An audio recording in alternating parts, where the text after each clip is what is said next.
Noong unang panahon, nagkaroon ng mga tao na nag-iisip kung paano nila maaasahan ang paglipas ng panahon at ang mga siklo ng kalikasan. Ang mga sinaunang lipunan ay umikot sa mga bituin at buwan upang malaman ang tamang oras para sa pagtatanim at pag-aani.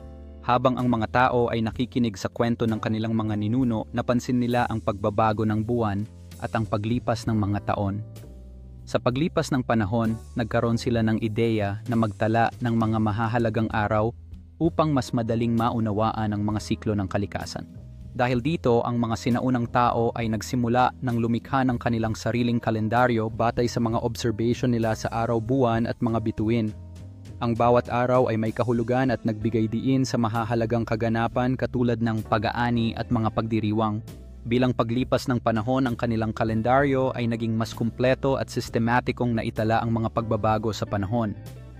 Ang mga nakatatanda ay nagbahagi ng kanilang kaalaman sa mga kabataan upang matutunan nila ang kahalagahan ng tamang panahon sa kanilang mga gawain.